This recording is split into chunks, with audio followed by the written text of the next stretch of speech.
This is my city, point blank period. Ain't nobody One time, with everybody me. out there, thank Joker y'all in my for mindset, Batman in my spirit.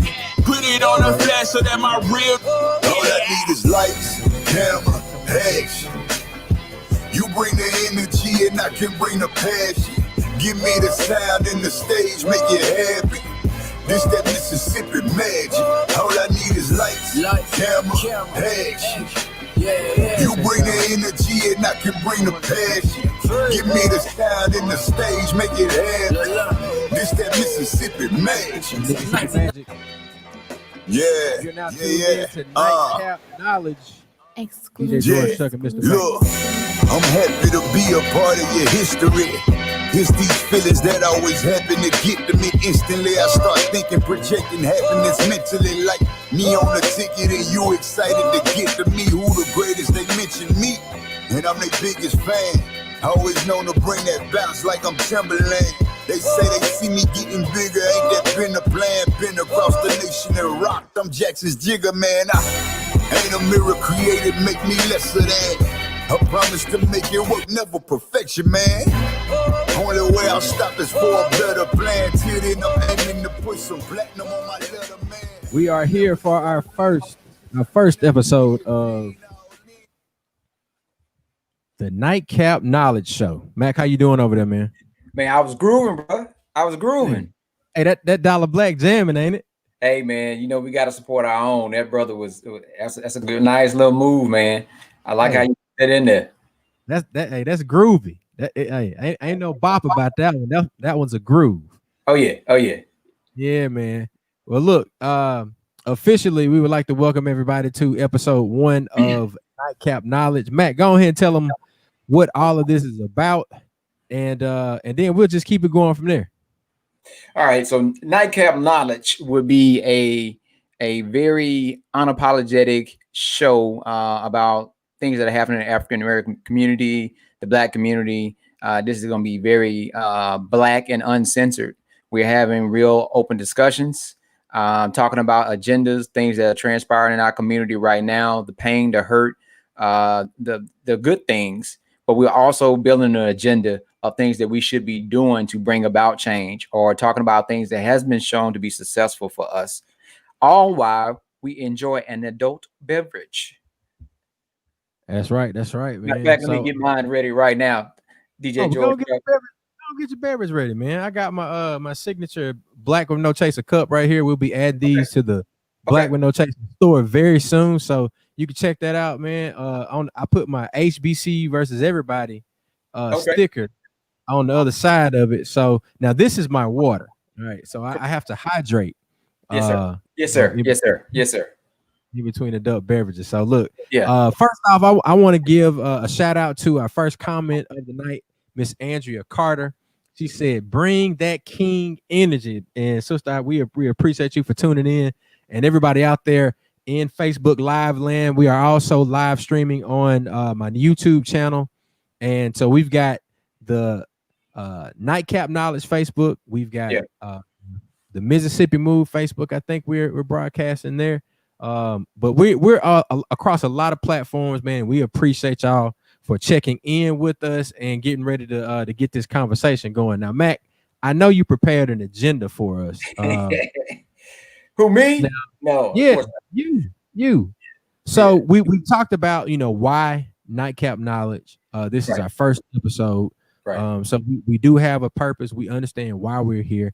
Right. We're here to keep it 100% real, relevant, and uncensored. But we also want to be solution oriented. So look, it's just after 9 o'clock. Topic number 1, voter education. Why is it important for us to talk about voter education? Well, if you can look right over my shoulder here, there's a sign in the back that says Black Voters Matter. We always have to emphasize about Black dollars, Black voters, Black lives. And it's a constant explanation that we have to go through. Voter education, voter registration. There's a whole gambit of things that we do that should be done. It's not just, it's a simple process of registering to vote, but we break it down. So how I break it down And how I look at it is this: register vote where you live. Right. I got to give credit to where credit is due. Big shout out to Councilman to keep the stamps. And this is how I started doing some real radio. Actually, it's been 6 years for me with him at 90.1. We started the first ones to start doing Facebook Live. I've done some things prior to then, but we actually had that platform. And this is something that we always talked about on the show, was registering to vote where you live so that you can have a direct impact on where you stay. You know, a lot of us that come from different places, we might still be registered to vote back home. But when you get upset about things that are not changing in your area where you live now, your voice is your vote. You need to make sure that you're registered there. Also, now with the new voter ID law in place, you need to show an ID, and your ID should be where you live and where you vote. All right. That's right. The other thing would be know the ballot. When you say knowing the ballot, every year there's an important election, regardless if it's for the president, if it's for local leadership, for state, county, city, is always an important election every year. Know the ballot. Know what's on the ballot. There were a lot of things that have been snuck in that, especially that had hurt the African-American community because we did not know what was on the ballot. We followed the bigger names, the big things that people talk about. We hear that, but we don't know the smaller things that are real important to us that directly affect our community that's hidden on the ballot. And a lot of times, out of sight, out of mind. You're not talking about it for a reason in our community, but it's being talked about in other communities. Capacity of the position. When people running for office, they would talk about anything under the sun to get your vote. They would tell you that they can fly a 747 and they're going to bring everything you need right to your front door. They don't have the capacity to do that within their position. And sometimes we have unrealistic expectations of people in certain positions because someone else might have done that. That's not the capacity of their position. That's not what they're supposed to have been doing. They're supposed to have been doing this, that, and the third. Right. The other thing would be capacity of the candidate. As we talked about last night, as we was warming up. What do you mean by that? Capacity of the candidate. So you don't need a position to do anything that you're doing to help someone in the community, right? So when people come before you and say they want to run for office and they need this position, they tell you what they can do once they get elected. Look at what they have done before without this title. Because you can do things to help change your community. You just have to want to. And find what's your niche, where's your strength, what can you do? Look at what that person has already done. Look at the work they have been doing. Regardless if it's on Facebook or just word of mouth in the community, how do the people respond to them? What is the body of work? What is the connections? And that speaks for itself. The other thing to talk about is when you get ready to go, after you register to vote, take 5 people. You know, if you don't take them physically, make sure you're responsible for contacting 5 other people and tell those 5 people to contact 5 other people to make sure that they go vote. Because you never know. Some people don't go vote because they ain't have transportation. That's right. That's simple, right. simple fact. I ain't have a ride.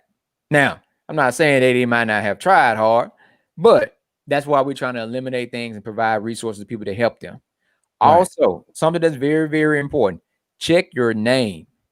Especially you in a very, I could say, critical area where you know there's been history of suppression of vote. Okay. Check, make sure your name is still on it. Where do you go to check these things? The circuit clerk's office. All right. Okay. Whatever your Hines County Circuit Clerk's office, make sure that your name is still on the voter roll. As we've been seeing across the news, they've been looking for any reason to purge people named off the roll.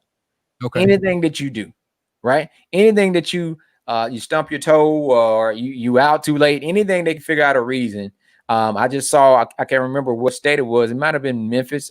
It might have been, Tennessee. I can't remember what state it was, but they were just saying protesters, you know, trying to take their voting right. Anything they can do to hurt the impact that African American and minority groups can make on this election.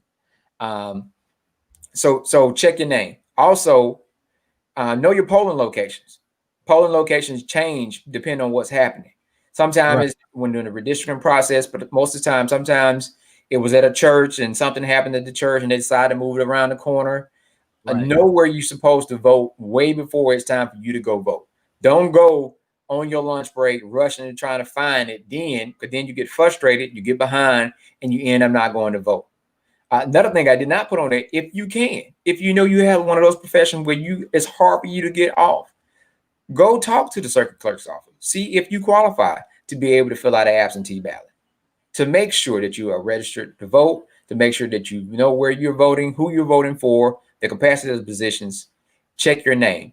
The name is very important simply because of the issue that we've had at the precinct on Tougaloo College campus, where students were walking around with cards, excited, registered to vote, name not on the roll. Whole families that have been voting at Tougaloo College for years, ever since you and I were there, Chuck. Yeah, I'm talking about from the Tougaloo community. And the people that know the poll workers by name, and your name not on the ballot this year, but you have never missed. An election. So we're going to just say it was an oversight. We're going to say it was a computer glitch. But let's not leave it to chance. Let's go ahead and call and verify. I'll go down and verify to make sure that your name is indeed on the roll. So when it's time to go vote, you're not standing there and they tell you they can't find you and you have to do an affidavit ballot. Look, we got an engaged audience out there. We want to definitely recognize Terrell Kroon. Terrell Kroon is saying just what you just expressed, Mac. If you have moved recently within your city limits, make sure you know the exact location to go vote. The address might have changed. So look, we got some informed people out there. We got people doing their part, going above and beyond the regular means of just preparing yourself to go vote, but encouraging others to make sure that we are prepared. And you about to go double black, baby, go all the way black. So I mean, we talking about voting, right? Why should people be excited about voting? Because you got some people that are disenchanted. You got some people that like, man, that shit don't work no way. Right. Talk to me about, or talk to the folks out there that are in this conversation with us. Talk to them about like what the census plays a role, or how the census plays a role in ultimately how many elected officials or legislators that we might have. Pull out all of that together for me.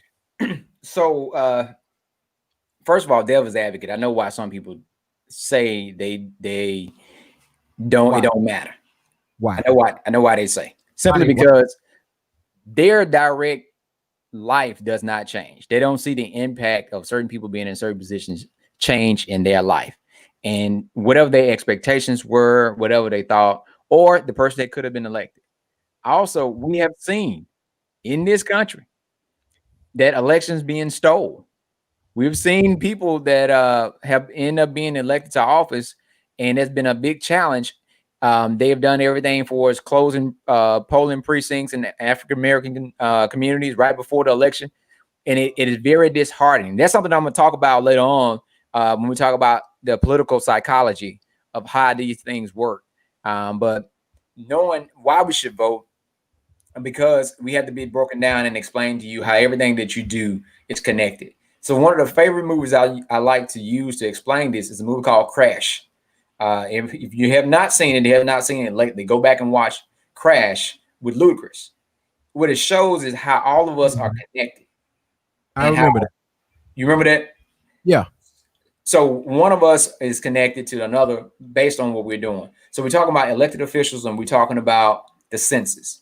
Where the census numbers not only bring the funds that you need, that the local elected officials will be able to utilize to provide programs and create programs or fund programs or provide resources, but also it uses the numbers on your elected officials when they come to your congressional seats.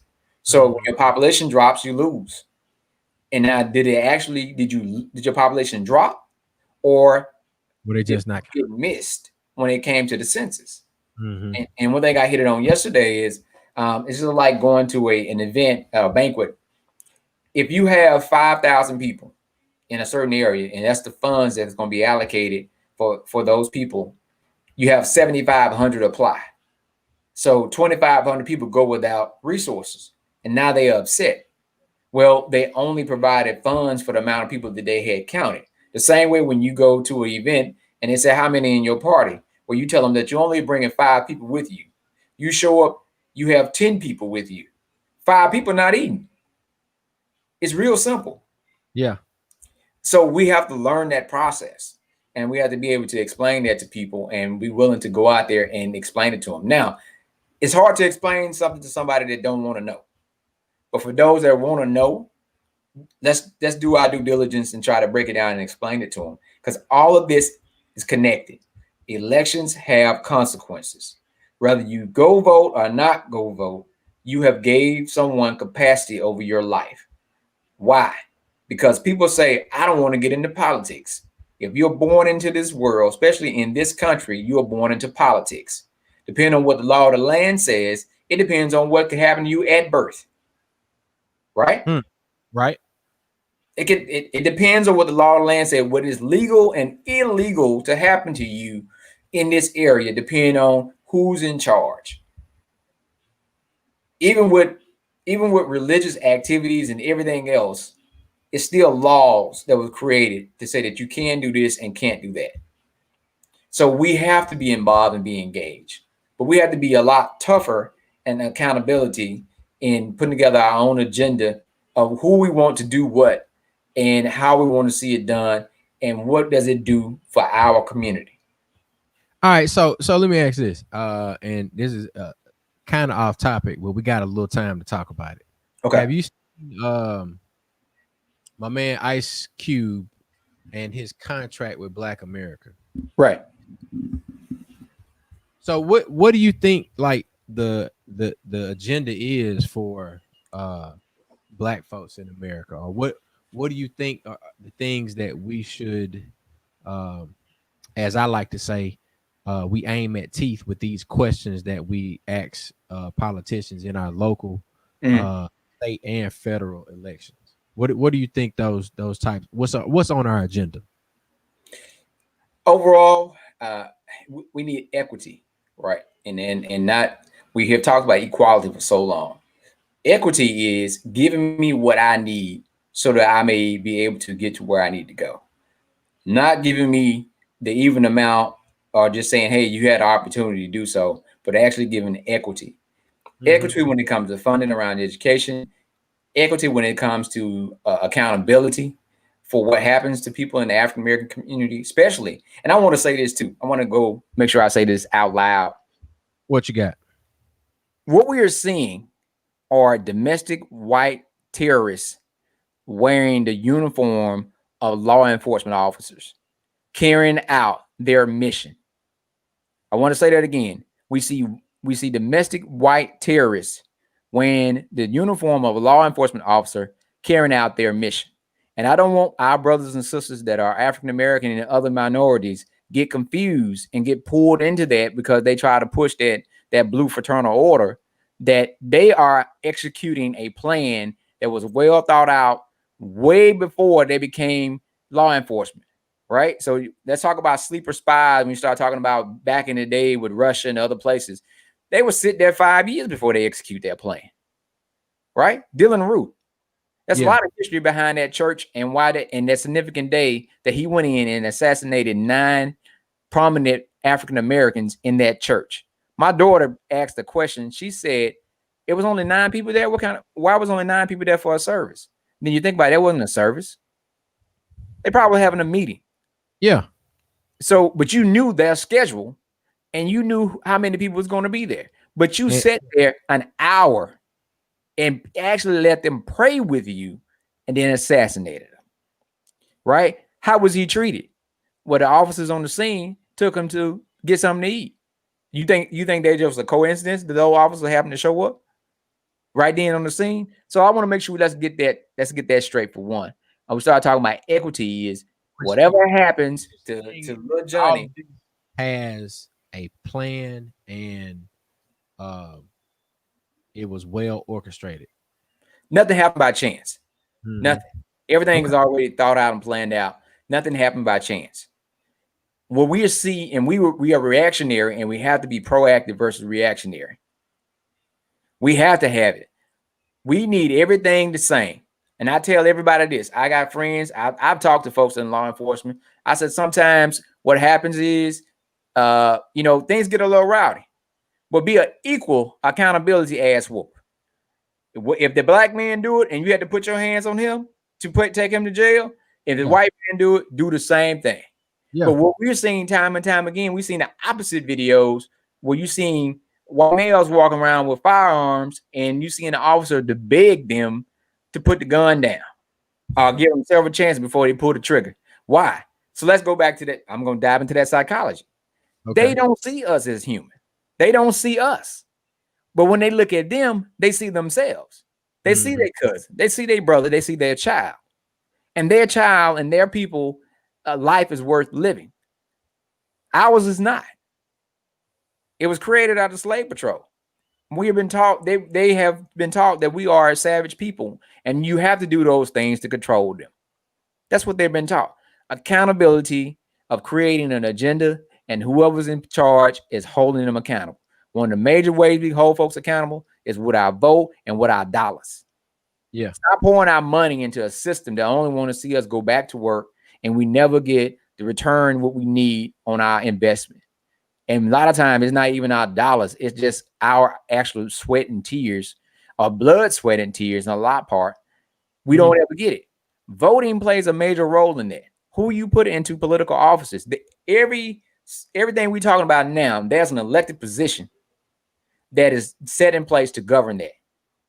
And if you're dealing with somebody, everybody has somebody to answer to. When we start talking about the law enforcement, guess what? Certain places, the chief is elected. The sheriff is elected. But if the chief is not elected, he's appointed by the mayor, and the mayor is elected. So you make sure that they respect you. If they don't respect your skin tone, you make sure they respect your dollar and your vote.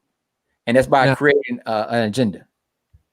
So you just said agenda. I felt like I was I was reading your mind a little bit, right? Yeah, you're right there. You're right there. I wanted to bring up this contract with Black America. And I don't know if the folks that are out there viewing with us right now have truly checked in and taken a look at this. But I would invite you all to go to contractwithblackamerica.us. And this is something that is being proposed by the Ice Cube camp. And I like what I see. I haven't taken as deep of a dive as I would like to.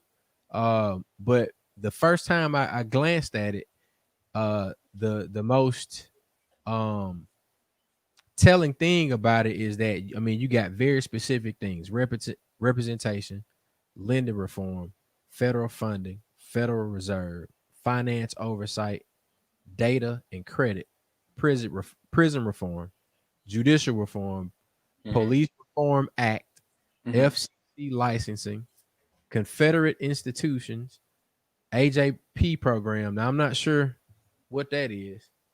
That's a specific program. And then you got Black responsibility. So I think what I want to encourage folks, and I know we've got the movement for Black Lives that we've done a lot of work with as it relates to get out the vote, making sure that we get people registered to vote and educated about what it means to be an educated voter. But I think I want to put this out there and see if we can get some conversation going on our Facebook page. I'm gonna post the link to this in the comments, and then maybe our next episode, see if we can get some comments about this particular contract with Black America and get some feedback from our audience with that. What you think?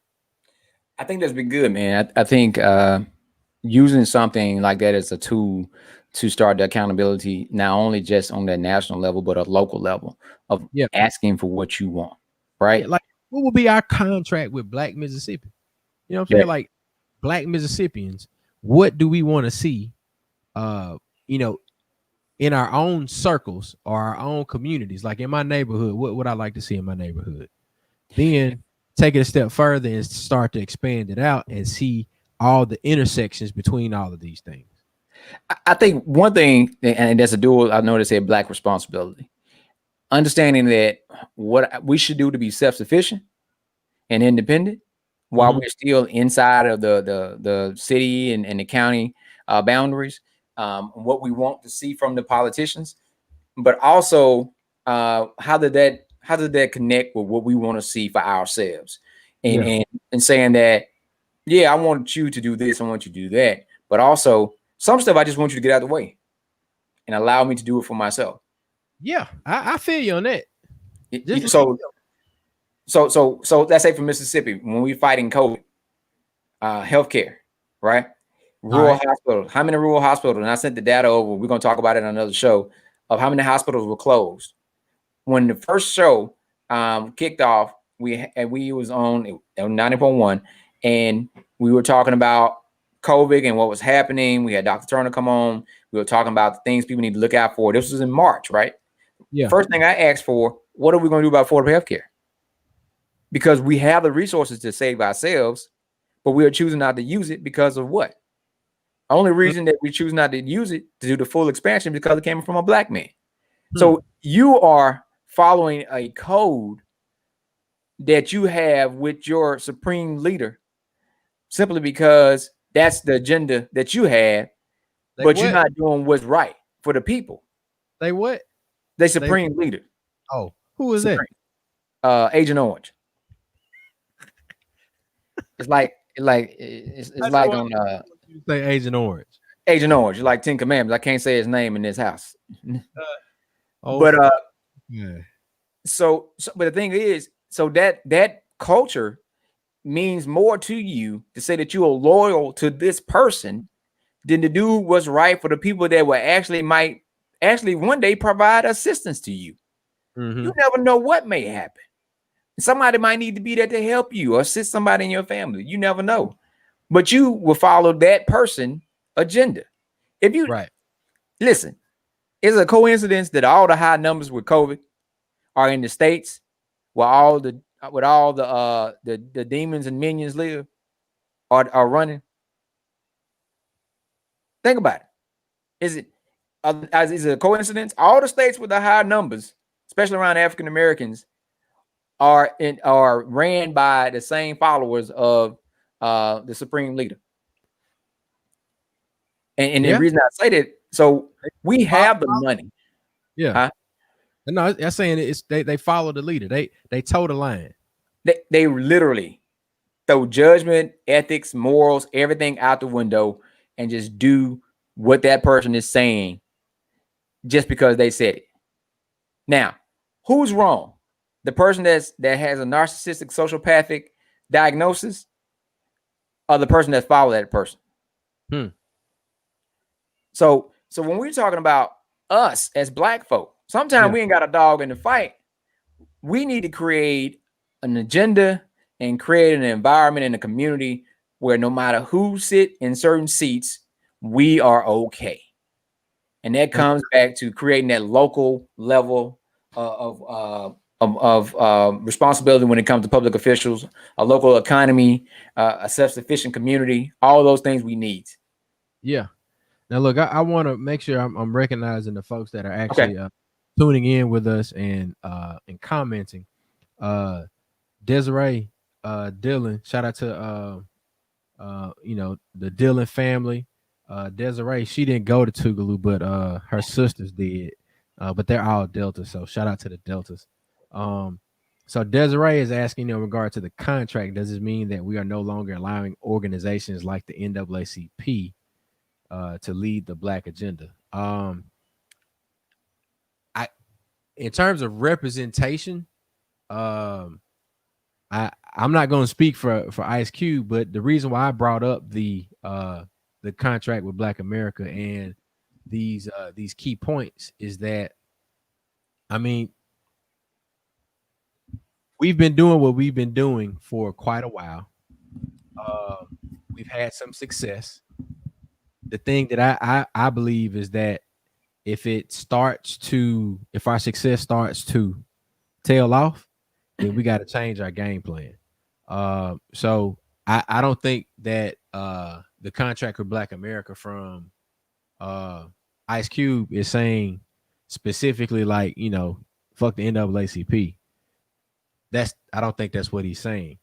But I do believe that it puts the responsibility on neighborhoods and organizations to really get together and look at the intersections and say, all right, if y'all are in leadership and you're not getting the job done, get the hell out the way. I don't care if you're an elected official or if you're the head of an NAACP chapter or a state conference, or if you're the urban league or whoever you are, even if you're a college president and you haven't seen any sort of success or you haven't made any new things happen, then it's time for you to get out the way. Like for me, you know, I'm not the greatest DJ that I used to be. But what did I do? I passed on the information that I had. I still love to DJ. I DJ right here in this office for me because that's what I love to do. But do I get out of the way and let somebody else come in and do their thing because I'm like, oh, they got it.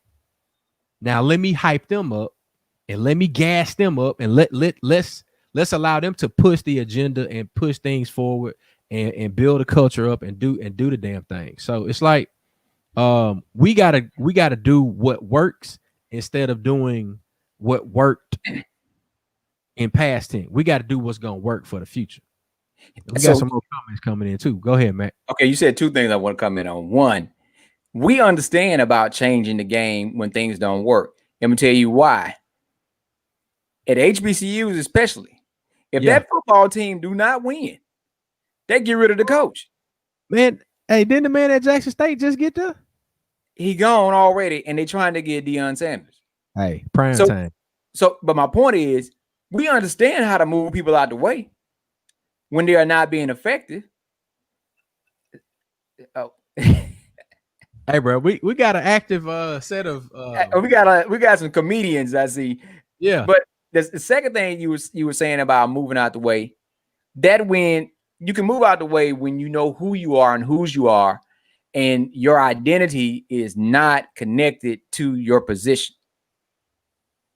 When you are fighting for relevancy and staying in that certain position, and you know that you don't have it anymore, you don't have the energy, you don't have the goal, or whatever the case may be, that's a different story, because you start to think, who will I be if I'm not this person?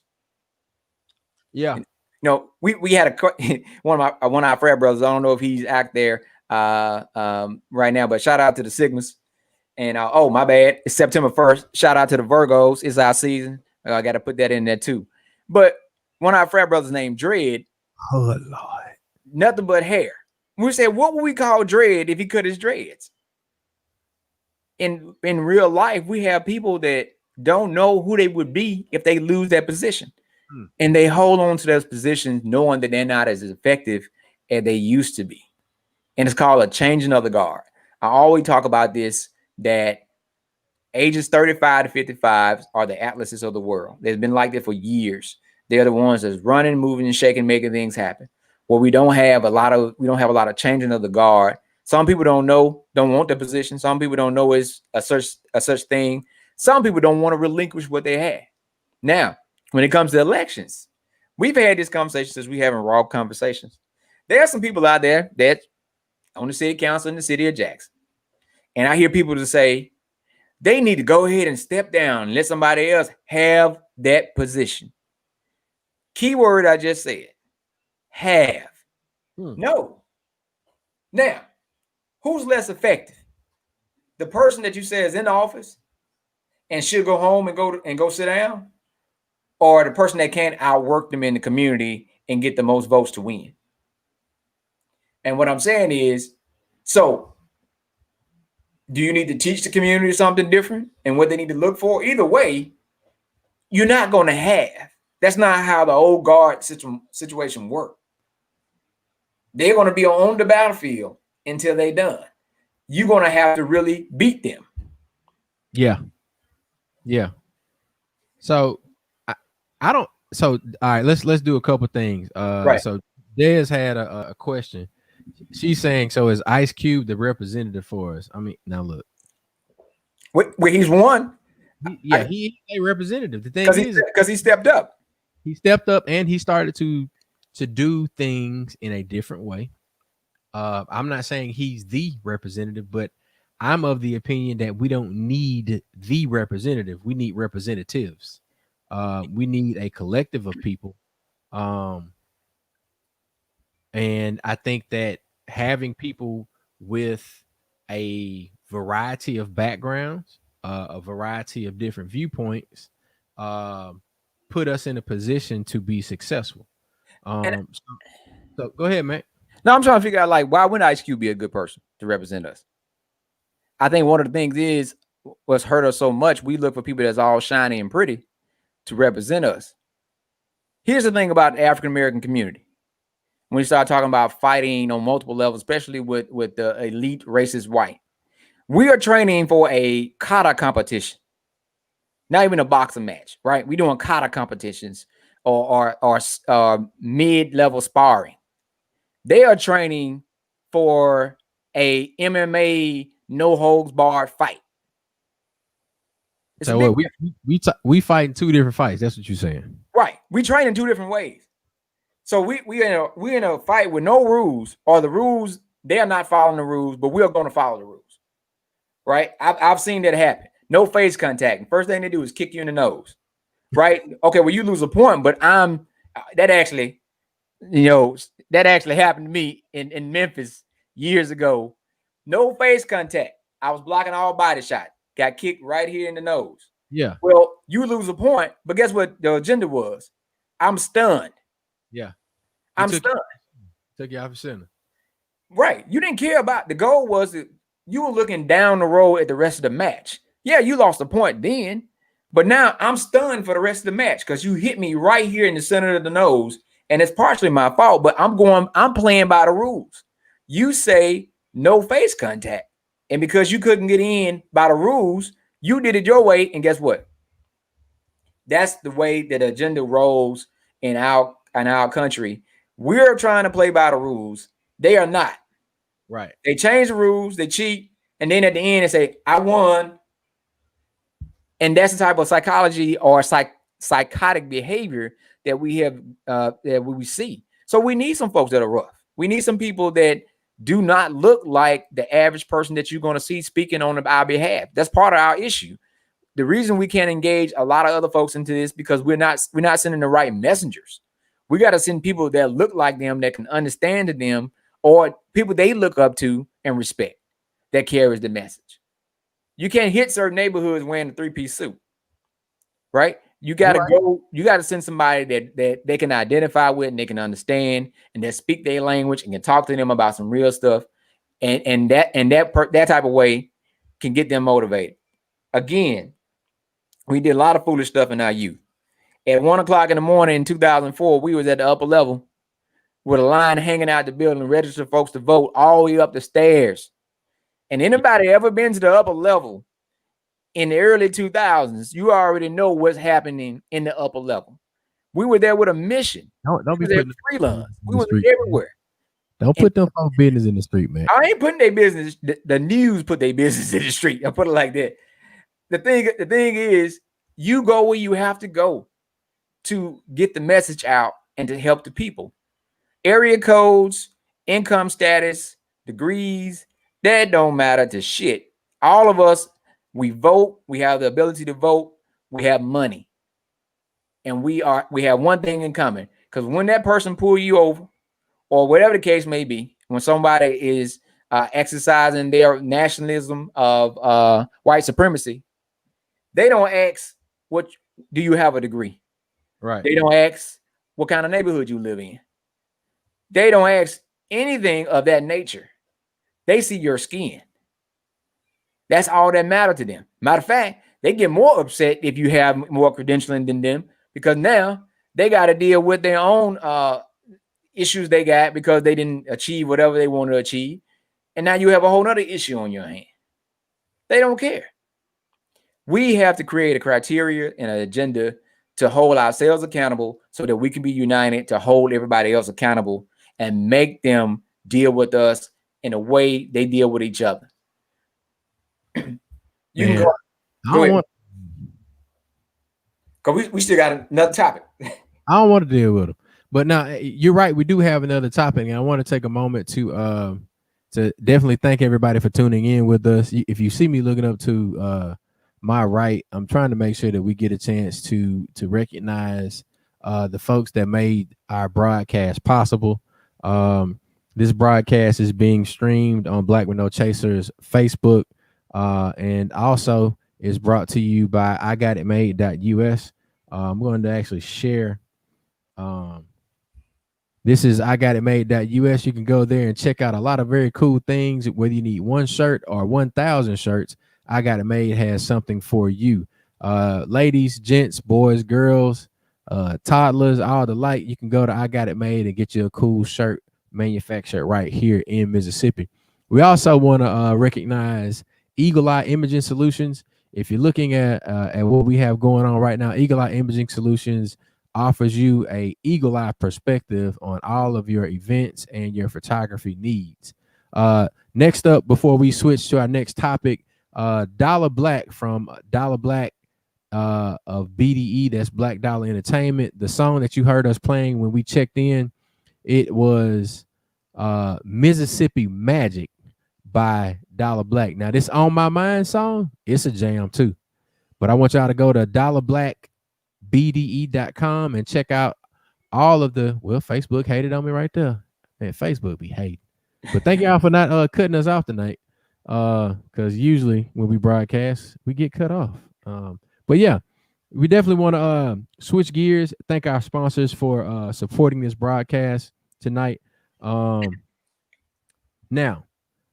the next topic that we have on the list is COVID culture. And I have no idea what you mean by COVID culture, MacArthur Epps. Mr. Hey, watch yourself, McCray. I introduced myself by my middle name. I know. So COVID culture, it is a variety of things. Who does it affect the most? When COVID first hit, and we said COVID-19 because coronavirus has been around for a while. But COVID-19 first hit and was notable to us.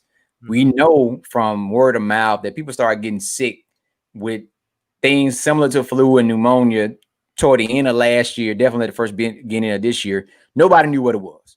All right, so March, we started to know. When it first hit, everybody was in a panic.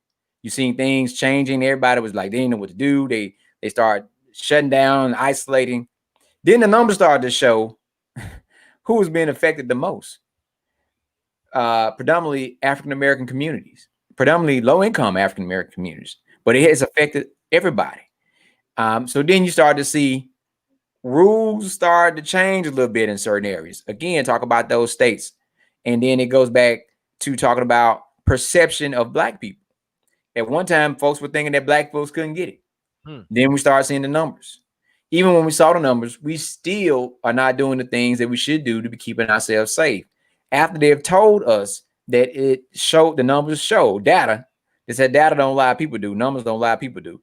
That the people that have been affected the most have been the African-American community. And we still didn't take the precautions that we should have been taking. Now, actions of the elite nationalist white that control policies and procedures. It's almost like intentional, not putting safety nets in place because who's going to be affected? It's like the movie Expendables. You know, we talked about the factories. We had at one time where the factory of Tyson, matter of fact, had so many outbreaks across the country in so many states that he was getting ready to shut it down. But then Tyson Chicken, not Tyson Jackson, right? Yeah, Tyson Chicken. No, we can't shut Tyson Jackson down. Shout out to TY, man. So guess what? So there was an executive order put in place because Tyson is one of 4 major food production companies that produce 80% of the food that we eat, right? So you force the person to stay in business. But who works at Tyson? So you're thinking about the areas that we live in, who predominantly works there. You're forcing people to go to work in environments where either they were in transportation getting to work or they interacted when they got to work. But either way, you still had high numbers that were popping up, but you didn't care. Here's the other thing about it. Why did you want to open up the restaurants and businesses? We know some people that own businesses. That's just us who own the majority of the businesses. You wanted to stimulate the economy at our risk. So you force people back to work. You take the safety nets away where they can be able to stay at home and take care of the children. You come out and you threaten the public school that if they don't open back up, you're going to pull money. Not only if you're underfunding them already, but you're going to take the money that they have. Never heard that ever. Ever. Have I ever heard that? Well, I mean, historically, Mississippi has not, fully funded public education, except for once in the 90s. So, I mean, our state government is not doing anything out of the norm. It's not. And that's the point. So what you're saying and what you're doing, we listen to what folks say. We got to watch what they do. And they're doing the same thing. When you talk about America being a slave country and Mississippi being the master, Mississippi sets the tone for how other states behave when it comes to dealing with African American and minority communities. Why did certain places come here to set up shop? One, the racial divide between African American and whites is huge, right? It's anti-union. It's a right to work. You start talking about the income basis. So you start looking at what the average person make, minimum wage. You know that you have these people where you want them at. And that's what happened with our folks right now. They went back with an incentive and gave I think like $1 raise in some of these factors. But we just told you about COVID. I know several people. So they have passed from COVID. So when I hear people make comments about a hoax or they just going too far, I'm tired of this. Oh, I'm this, that, I'm third. For Black folk, we are risking our life because we bored. We can't wait to go back out to normal, what we consider to be normal, by going to places and hanging out and socializing, putting ourselves at risk. You might be asymptomatic. Guess what? Your auntie's not. Right. Or it could be your significant other is not. So when we start talking about COVID culture, we got things we had to look at. What do we need to do? Well, why did we open back up? The CDC stated you need to have zero numbers for at least 7 to 14 days. No new cases. Memorial Day, our casino was open. And it was lit. Our casinos were open. I was not there. I was where I am right now, Memorial Day. And, we typically would have Mississippi Greek Weekend. We're going on right on Memorial Day. We canceled the whole thing. Yeah. So look, we definitely want to remind folks that we want you to continue to be safe, to practice social distancing, wear your mask. The thing is about a mask, folks, there are some folks out there that say that the mask don't work. Well, here's the thing. If I can breathe on you and you can breathe on me, that means we're breathing together. So if we're dealing with things that are respiratory related, how about let's prevent ourselves from breathing each other? Just like, all right, if I can't feel the air conditioning, it means probably the air ain't on. So I don't need to be able to have your breath to reach me. And you know what? I'm gonna do you a favor. I ate onions on my sandwich. I'm gonna keep my breath to myself. So let's wear our mask. We want to. We got a couple questions. The one question right now from Jennifer Young. She's asking, have we had 0 cases for one day, let alone 7 to 14? Nope. Hell no. Hell no. We hadn't at all. That further proves my point. We haven't even went one day. Right. One day. And we talk about that no life is We're not even doing free testing across the board.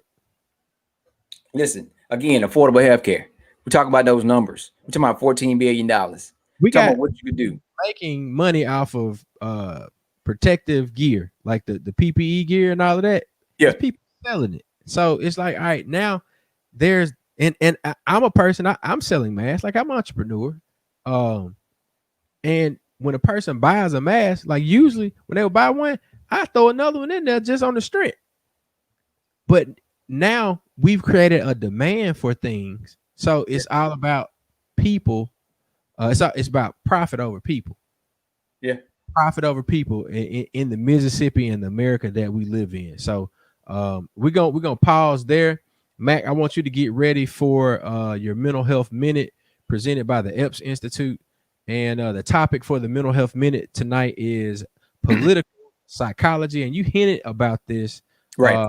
earlier tonight, but I want you to dig a little bit deeper. But before you do that, we want to give a chance for us to recognize Dollar Black. He's the person that penned our theme song, that Mississippi Magic. So we're gonna check out Dollar Black. This is Dollar Black right here. I want you to go to his website. That's dollarblackbde.com. I've seen and performed alongside Dollar Black. I remember Dollar Black when he performed at Greek Weekend years ago, and this young man has definitely taken off, and he's growing his music label, BDE, Black Dollar Entertainment and Music Group. So shout out to Dollar Black and Sika, and they doing their thing, man. Mac, hit us with the mental health minute and tell us about what this political psychology is. So the political psychology is multiple things, right? You have a training of the mind of looking at, for one, I don't need to get involved because this has nothing to do with me. All right, so that's you defeated already. Another thing that it makes you think, I only should look at certain things, or certain things are only worthy. It's a political psychology because they know that if I don't present information in a certain way, then certain people don't get it, and that they are being defeated before I even get to the polls. They're not even going to vote. The other part of the political psychology is the games that are played when it comes to the election, or even initiatives. When we had Initiative 42 going along to fully fund public education, you had folks out telling that if they fully fund public education, they won't have to cut funding from other state programs. You have folks that work with high positions in the state. You had political officials that were going to other areas, creating a panic or fear to engage people to go out and vote a certain way, which ultimately benefited them and the agenda that they wanted to keep in place. Because what happened, Initiative 42 did not pass overall, but they still cut the programs. They still cut the funding. So the political psychology is very, very, very complex, but it's very simple. People, you have to educate yourself. You have to understand what's your role. You have to understand the agenda of the people that are in power. You have to understand the capacity of the positions. You have to know, how does this directly affect me with this person being in office? What needs to be on the agenda? What policy needs to be changed? What laws need to be changed? What things need to bring back? What are some things that are on the books but just need to be enforced? How do you hold these folks accountable? So we talk about holding political folks accountable. Political psychology is perception. Sometimes perception is your reality, and sometimes your perception is wrong about a lot of stuff unless you actually do the homework to find out exactly what the real is. And so we're asking people to don't be afraid, don't fall into scare tactics. Don't let folks make you feel that your vote is not worth it, because if your vote was not worth it, then they wouldn't be trying so hard to keep you from going to vote, right? Felonies that have increased, which preventing people to be able to participate in the voting process. So instead of them changing the ways about folks going to jail, they just changed the laws about what qualifies as a felony. So what we have actually is, the greatest psychology of it is, you have taxation without representation. You have folks that lose their voting rights. You told to go back out in society, start over, make something out of yourself, start a business. They tax you, but you can't vote. Why is voting so important? Why is it so important? Because people are trying so hard to prevent you from being able to do something that is so simple versus going up, checking a ballot and putting it in the box. If it did not mean something, they would not try. They never fight over something that's not worth anything. And I always talk about that with Jackson. when they've been trying. They take the airport, the water system. If Jackson is not worth anything, why are they trying so hard to gain control and take it? If you don't believe that, watch a Western, any Western, and you see them fight for the land. And when the farmer won't sell the land, they hire cowboys to come back and cut the fence and poison the water, only because they done bought the bank that owns the deed. So they want you to default so they can own it. So political psychology, do your homework, understand, don't fall for the reverse psychology. Your vote matters, you matter. Make sure you go out and vote, register where you live, all that good stuff. All right, good stuff, Mac. We got a couple of announcements before we get out of here tonight. And before we get to the announcements, we want to do a call to action. The call to action is around making sure that everybody in your community participates in the census. There are census enumerators that are going around in various communities across the state, across the country.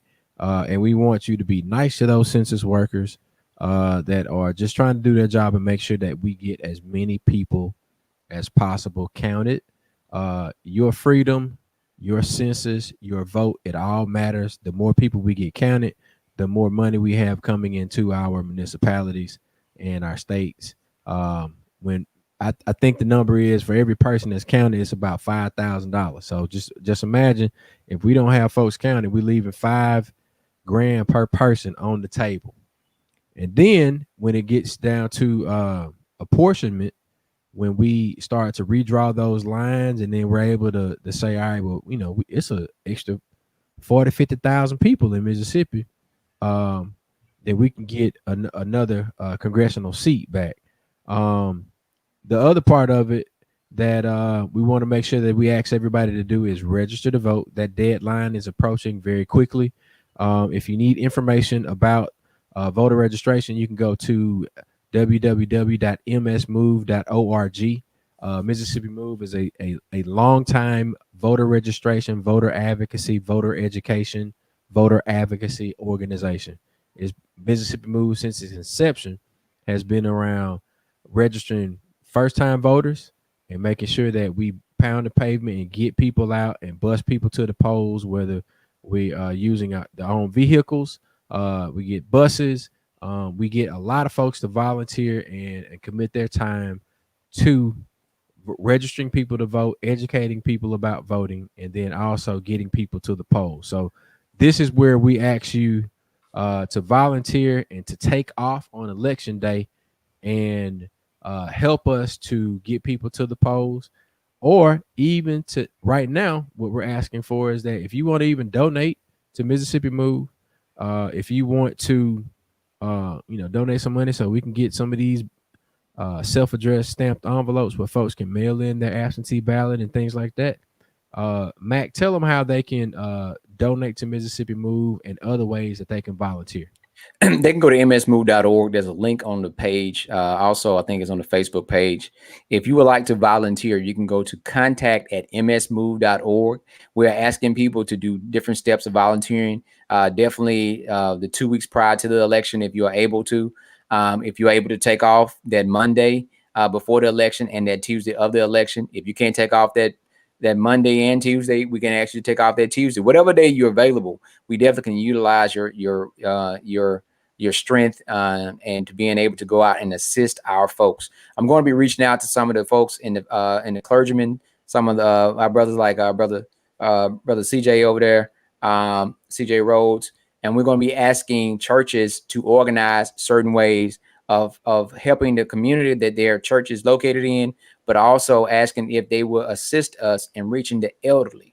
If we can work with our groups to focus on different groups and being responsible for different groups, then we can be able to do more and we won't be running all over the place. So we can get churches to get on board in an area and say, hey, we're going to take care of this community. We're going to focus on this senior citizen home and make sure they get to the polls or assist them with their absentee ballots. Then that's a way that leaves another group of folks that Mississippi Move and other organizations can focus their attention on, and we can go ahead and start engaging college students or anything of that nature. I'm going to be trying to reach out to the college presidents to see what way we can get the message out to the students to make sure that they are registered where they need to be. They still have time to change. So if some of them are at home and out of state and they are registered to vote at their school, they have enough time to register back to their home so they can vote, vice versa. So we're going to make sure we get that information out because that's what we need. But we need volunteers. And our focus for Mississippi Move, starting that third week in September, second week, we're going to be focusing on an area that has the high crime and the highest high school dropout rate. That's where we're going. We're going there. We're doing events. We're providing resources, providing a good time, but we're there to educate on census, voter education, COVID, anything that's on the ballot and the agenda. We're going to talk about affordable health care. We're going to talk about Initiative 65 and what that's another revenue source for Mississippi. We need to be educated on everything, so we're going to be reaching that. We got a couple of announcements. What we got, Chuck? All right, well, check this out. Our announcements for the evening are as follows in true church fashion, right? All right, PK. All right, PK. So Sunday, September 6, 2020, we got Farewell to the King. We have a free showing of the movie Black Panther. That's going to be at New Horizon Church off Ellis Avenue. That's 5 p.m. Sunday, September 6, 2020. Farewell to the King. We'll have census information and COVID-19 prevention information on site. We'll also have sounds by DJ Mailman of 99 Jams, WJMI. Popcorn snacks will be available for purchase. So if you need more information about this, you can go to msmove.org or Mississippi Move's Facebook page. Also, Saturday, September 12th, 2020, we've got No Place Like Home. We'll be all the way up in Lexington, Mississippi. We're going to start at 11 a.m. and go all the way to 4 p.m. And we're going to do 5 to 7 p.m. showing of Black Panther. It's outside and absolutely free. Of course, we'll have information about the census.